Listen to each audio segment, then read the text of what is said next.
My mom calls me Harris. Does she? Actually, she calls me That's all right. Herskovitz because that was the family name coming over from Europe. So. Well, good morning, everyone, and welcome to The Advocates. I'm your co-host, Mark Iorio, along with Lisa Manyoky, and we've got Mason Harris with us today. Mason is the Chutzpah guy, and is that a Yiddish term or a? Do I have to say chutzpah? if you feel in a guttural mood, Yes, go with chutzpah. a guttural mood, right? Exactly. If you want, you can. As I was joking earlier, you can skip the C, go right to the H. Imagine it's a stop sign in New York City. You don't need to stop. You just go right through. So I love chutzpah. I've seen chutzpah, just like No, I don't like. tea. I don't like that. Chutzpah. It sounds too much like that other word. Yeah. Chutzpah. Hey, this is a family show. It is. It is. I'm so glad you're here. And you drove all the way up from Maryland, and that's nice. I mean, that's great. From Queens initially. It's from Queens originally. I live in Maryland, outside of the Washington, D.C. area, which is its own type of chutzpah, by the way. There's a category that I call political chutzpah, but we're not touching that. We're not going to touch that. We're about advocacy. Oh, this is the good chutzpah. The constructive chutzpah, yes. Oh, so, all right, first of all, you have to tell us what it is. I mean, you've got to define the word for it because it's got multiple meanings. It does, and I'm going to reverse it and ask you what your familiarity is with chutzpah, and also for everybody in the audience. Are you familiar with the word? Have you heard it in any type of connotation? Because I interviewed a lot of people, and I have people saying it's good or it's bad. There are a whole range of synonyms. I've also found that it is universal. I found a word for all of our Finnish watchers today. There's a word called sisu, S-I-S-U, which defines very well to a lot of what we'll be discussing. But how would you describe chutzpah? Well, whenever I've heard the word, it's either, the inflection has a lot to do with it. So it's either she's got chutzpah or it's she's got chutzpah. You know? Yeah. It's kind of like nerve. She's got nerve or she got some nerve. Yeah. So it depends on how it's used. Right. It could be nerve, could be determination. Yeah. It Yeah, could or be courage. Courage, right. It could be. I think I know it's a family show, Mason, but I always think of ball. You have balls. I'm sorry, but you've got brass. Yes. Yes. Can I say that? And You I just just did. did. So, you okay. already did. So I'm out of here. It's been a pleasure. I did a presentation at the American Marketing Association in D.C., and I asked the question of the audience. Yeah. And a woman in the front yelled out the same answer and brought the house down. And a successful CEO, and she understood that from her perspective, this is what it took for her to become a CEO. To rise through the ranks in a very patriarchal society and accomplish what she did took cojones. Cojones, yes, I've heard that too. Okay. Yeah, exactly. Isn't that what she said? Did she say that? She said yes, balls. She said balls. Absolutely. And I hear it a lot. And what's interesting, if I ask in New Jersey or New York, the East Coast, what chutzpah is, usually there are a bunch of people, a number of hands go up. If it's New York City, a couple of fistfights will break out as well. But I asked in Oklahoma, and I wasn't sure what the response would be. A few hands tentatively went up, and they had the right idea. It's about hard work, grit, determination. Grit, Sure. yeah. It could be rude as well. And one person said a word that I loved, and it was gumption. And it seemed to reflect the values of that geography to me. Sure. Yes, it's perseverance. It's continuing even though the odds don't look good, or it's hard work, or it's so easy to give up sometimes. Yeah. Or boldness too. Sometimes it's yes. like you have this, you don't mind saying it out loud, and but it can be perceived depending on the circumstances as a good thing or a not so good thing, right? Absolutely. And I can start with an interesting story. But actually, this happened to be two businesses in New York. One person didn't really have access to a quality education, we'll call it, on the streets of New York. Grew up, but by the time he was 19, he was netting $2 million a year. Netting. Unfortunately, he was a drug dealer. Right. I figured that. But the skill sets that took to succeed really overlap what it takes to be the CEO, the founder of another corporation. What our viewers do on a regular basis, it seems. The second business is in the health industry, health club industry. And when we think about that industry, it's a $30 to $40 billion industry. And the top players have a lot of access to capital that an entrepreneur doesn't have. Well, this was an entrepreneur who had a system that worked, and he had trained other people. And he opened up a facility and succeeded. And when I think about this, I'd love to have coffee with the guy who built that successful gym, that health club. I'd be a little frightened about the guy who built a drug empire. He went to jail for it, by the way. The really curious thing about this, it's the same person. Yeah. So after jail, there are things that inspired him to lead a different type of life. And he was challenged finding a job because it's hard for ex-convicts to find jobs. Sure. So he ended up starting his own company. And in his company, he only hires ex-cons in the physical fitness industry. Wow. That's great. His name is Cos Marte. You can find his story. He has a TEDx talk. Really fascinating listening to him. But again, the key here is chutzpah isn't good or bad by itself.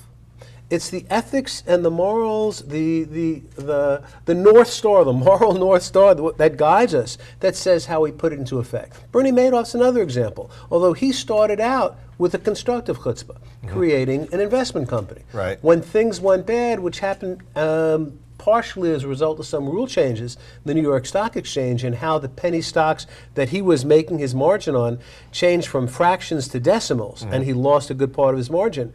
That started the downside of his business. Yeah. Now, some people might have pivoted and still maintain a legal business.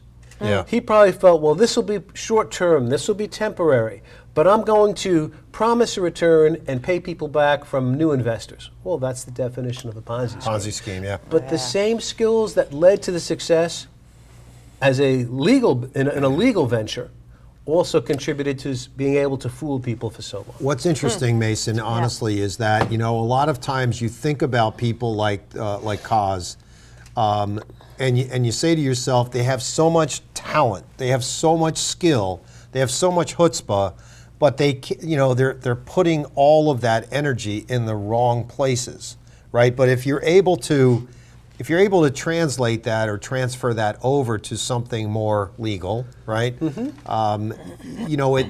important. The question I have for you is where did it all start? Why did you want to become the chutzpah guy? Where was the turning point in your life? Well, growing up, I had the opportunity, I grew up in Queens, in Rego Park. Yeah. And it was a community of hardworking, middle-class people. My parents are immigrants, so I always had this feeling that this is the land of opportunity.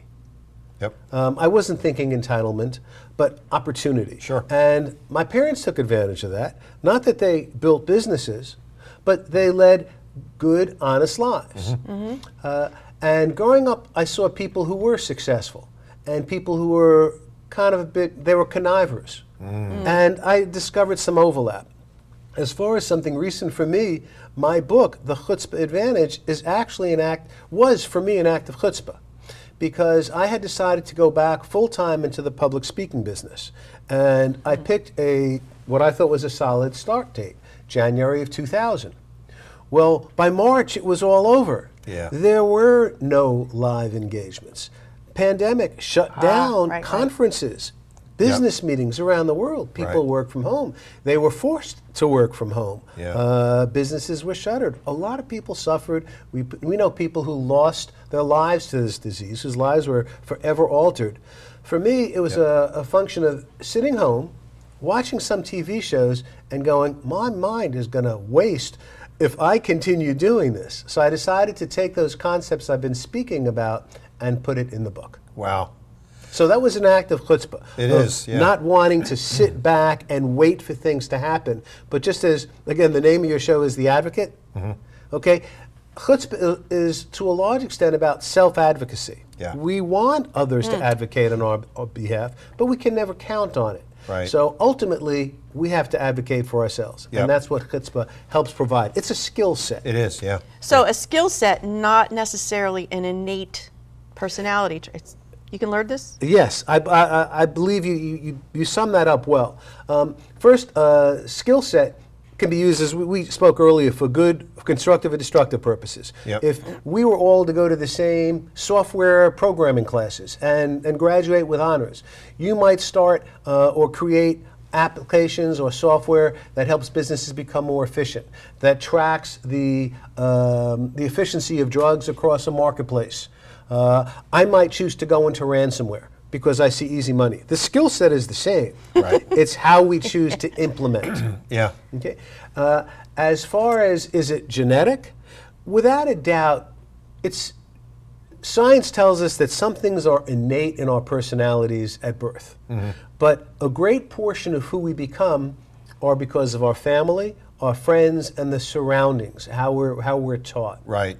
Yeah. So when I speak about 8 key components, behaviors of chutzpah, and by the way, each of the components is based on each of the letters of chutzpah. So chutzpah has 8 letters, so it's a model that becomes easier to remember. Yeah. Yeah. If you could spell it. Right, yeah, that's Chutzpah.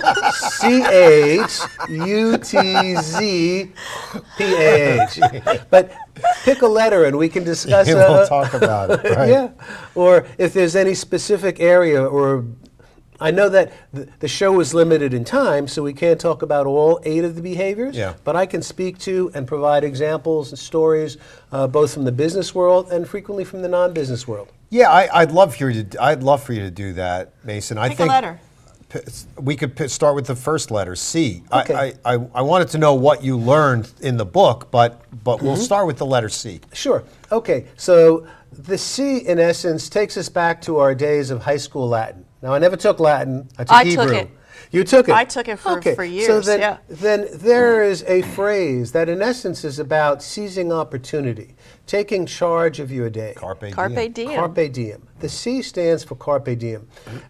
It's interesting. We all know people who, as they sit around watching Shark Tank and eating their popcorn or chips or whatever it is, say, I had that idea 4 years ago. I can't believe that guy is pitching it and just got Mark Cuban to invest. Right. That was my idea. Right. Well, the difference between that person and you on the couch is that that person sees the day. Yep. That person said, you know, I have this idea.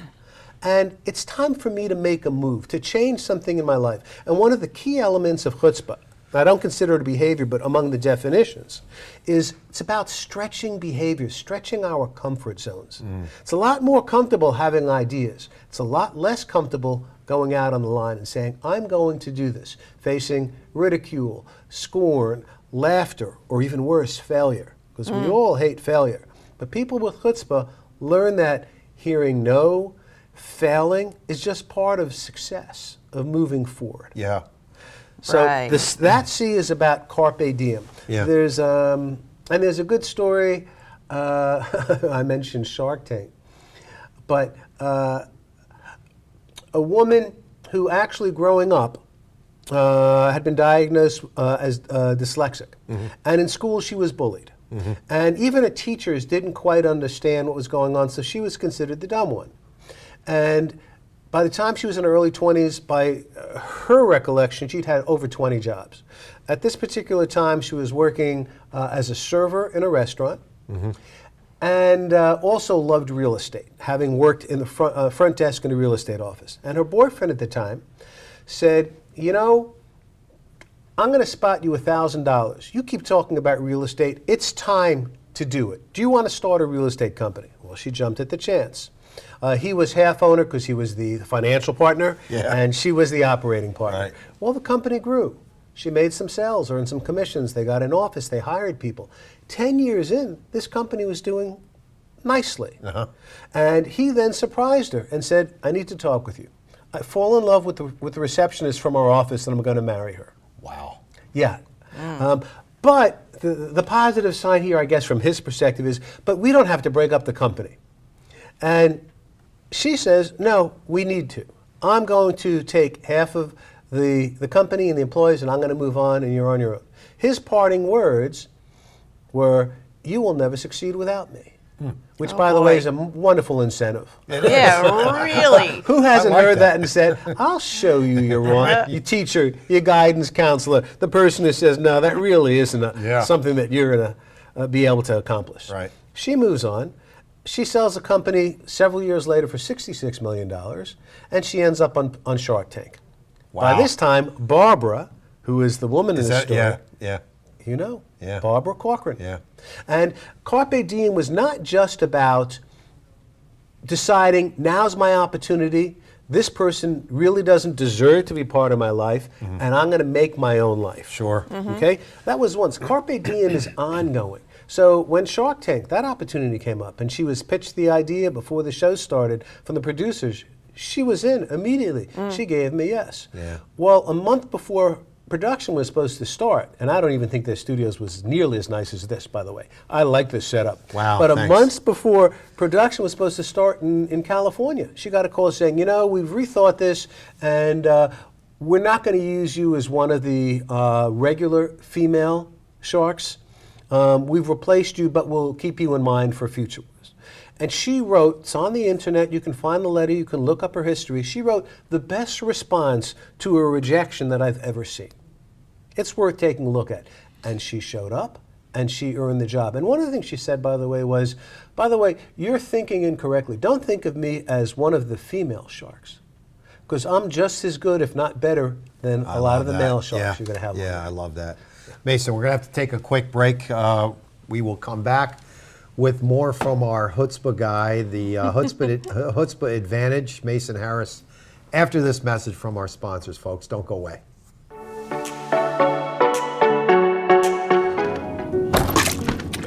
I feel bad for kicking your seat on purpose. I'm sorry for mansplaining. That's when a man... I know what it is. We should have just told you it's a boy. I wish you didn't have to hear all that. Sorry I called you Karen. That's my name. Sorry your name is Karen.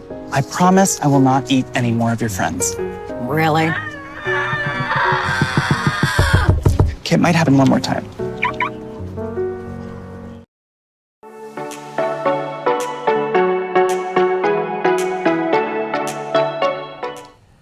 Welcome back to The Advocates. I am your co-host, Mark Iorio, along with Lisa Manyoky, and we've got Mason Harris here. Mason is the Chutzpah guy.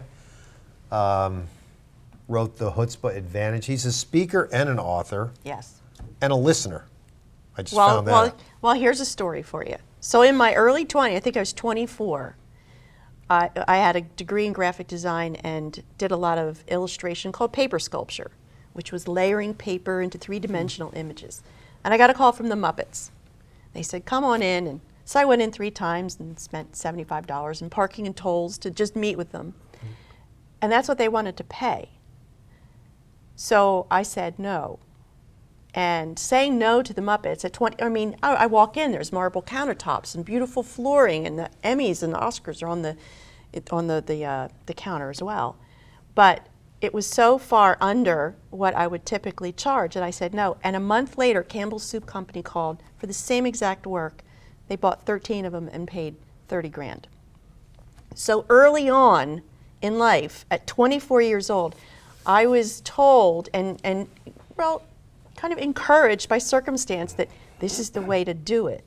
So when someone has chutzpah, and it took some guts to say, listen, I want to talk to Miss Henson about this. Which I was 24 years old. Where does this come from? So when this is a skill, yes, but can it be reinforced without you even knowing it? Like, can you be taught that along the way of life that says, yeah, do more of that?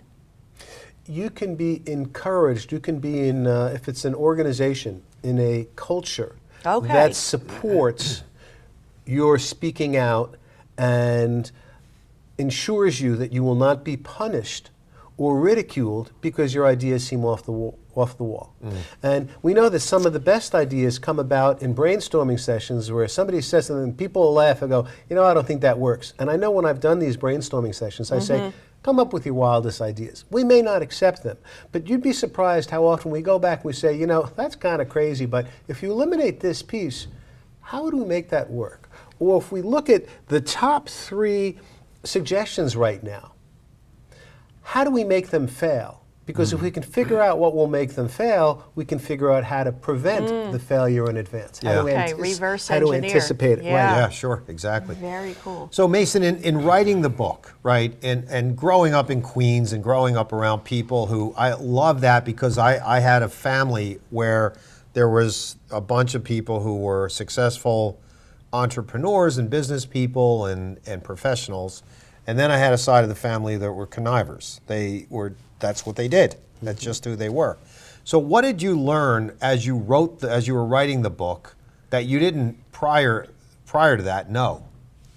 Sure. We spoke about basically when you had your offer for the Muppets and decided, excuse me, to forsake that offer because you knew that you weren't being valued the way you should have been. It was the right move. And yet there were probably people who said, are you crazy? Yeah. This is the Muppets. Yeah, exactly. That's right. In essence, the objections you got for making a decision, which worked out, fortunately, they don't always, but it worked Right. out, is those objections is part of learning to handle them is the first H in Chutzpah. So we spoke about the C, the carpe diem. H is handling objections. Whatever we do, we have objections from coworkers, from colleagues. If we're in sales, we deal with objections every day. If we're founding a company, we hear objections from sources of finance. If we have teenagers, I don't even want to go there. The objections that arise. Learning, and there are specific skills to learn how to handle objections. They're communication skills. So getting to the learning, nature versus nurture side, yes, we can learn. One thing that I learned is how critical purpose is. Now, purpose isn't a behavior, and that's the P in Chutzpah. I was speaking with a sales team from a food service company, and it was their quarterly sales meeting. And before I was brought on stage, they were announcing the winners of the various awards, which is a great way to motivate and inspire the team and to reward, to acknowledge those people who are most above quota, brought in the most revenue, highest margin. Sure. And all those awards were done, and they got to the most valuable player of the quarter. And when they mentioned that person, they mentioned where it was a gentleman, where he was over quota, and it was just barely over quota. And some of the other numbers that I'd heard were considerably higher. And I thought to myself, this is interesting. And then I learned why. Apparently a little over a year prior, he had lost his wife to cancer. And he had 2 young children. Oh, wow. And it took him this long. He'd been a good rep, solid rep, to get back to quota. But he did it with the support of his team, with his management, with his colleagues, worked his way back. And as he described it, it was related to purpose. At that point, it wasn't about going in and making the most money.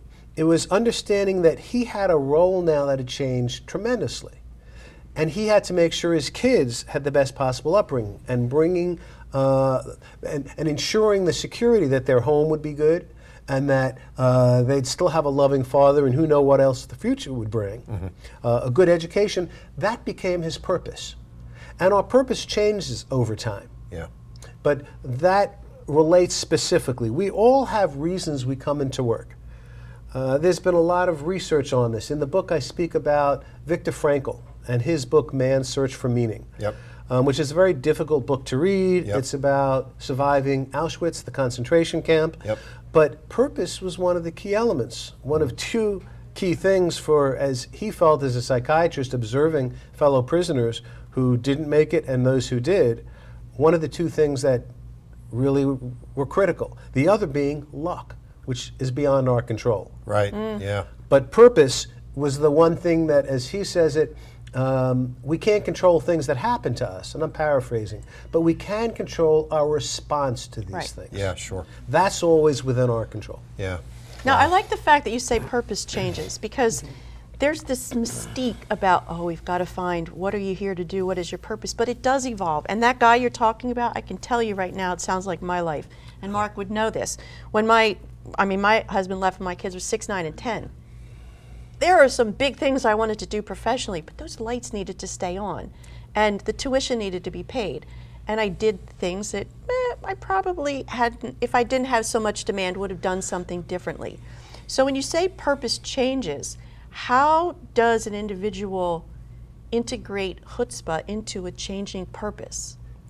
Well, people with chutzpah adapt more readily to the flow. Yeah. And adapt is not the A. Ah, It used to be, actually, in my original model, but I ended up realizing that adapting it's really a behavior, but it also fits elsewhere in the model. But if you have chutzpah, you're a realist as well as a dreamer, it's a nice right? blend. You have objections and you're willing to take risks. You're willing to be shot down, you're willing to fail to accomplish these. And that takes a dreamer at times. Yeah. But you also know that COVID hits. There's a worldwide pandemic. Some businesses could not survive because their businesses were tied to staying open. If you were a restaurant and with high rent and a lot of overhead and employee costs, you may not have made it because you couldn't go 3, 6, who knows how long it would be Yeah. without any customers. Any income, yeah. But other businesses were successful in pivoting from their key revenue generating products to new things. They changed around the manufacturing. They went from t-shirts to masks. They went from live engagements and training to Zoom or digital. Right. Yeah, and how about the Public. restaurants that had in dining suddenly really capitalized on their takeout and delivery that they'd never done Absolutely. before, and learned that they had learned some new tricks, how to keep food hot. But they actually generated some revenue that had never been available before. It's a great example of pivoting within the food service industry. And to this point, to this day, some of them have maintained a very large portion of that takeout. Yes. Yeah, so it's benefited them. Yes. Mason, we can't thank you enough. I'm so happy you came in Yeah. to the studio. You're right. It's so much more dynamic to have you here in person, live. We so appreciate it. And man, I'll tell you, I didn't know what to expect with chutzpah, but I know I've got it. Oh, you I have know it. I've got Ooh. it, baby. I think both of you would see yourself on the pages of the book. Of the book, yeah. The book, Yeah, which is there it available on Amazon, online. I'd love to tell you which bookstores carry it. Right but there, my friend. There aren't Yeah. as many bookstores around as, Look, it's up as, on the- as we like. Yeah. Oh, look at that. Yes. And I think you'll enjoy the read. But the key thing is, if you don't have to be a business owner, Yeah. a media personality, or do remarkable things. If you're the first person in your family to go to college, you have chutzpah. Yeah. If you're an immigrant and you decide, if I'm going to work 70 hours to feed my family, I think I'm going to open a sub shop. Okay? Because then at least I have more control over my destiny. Okay. You have chutzpah. Yep. So it's something that all of us can use. And it's Excellent. been a privilege being here. Thank you. honestly. Thank you for Thanks, joining. Mason. That was great. All right, so Great tell us, job. how can people reach you? Well, I have a website. It's thechutzpahguy.com. My email address is simple. It's Mason, M-A-S-O-N, @thechutzpahguy.com. And from there, you can also get my phone number or connect with me on LinkedIn. And I welcome calls. I welcome the feedback. I enjoy speaking and learning about your chutzpah stories. Great. Mason, thanks again. Pleasure. Thank you. Wonderful, wonderful. That's a wrap. All right, folks, that's a wrap for the Advocates. We love having you watch our program and spreading the word. Mason Harris, the Chutzpah Guy. We'll talk to you soon. Have a great week, everyone. Be safe out there.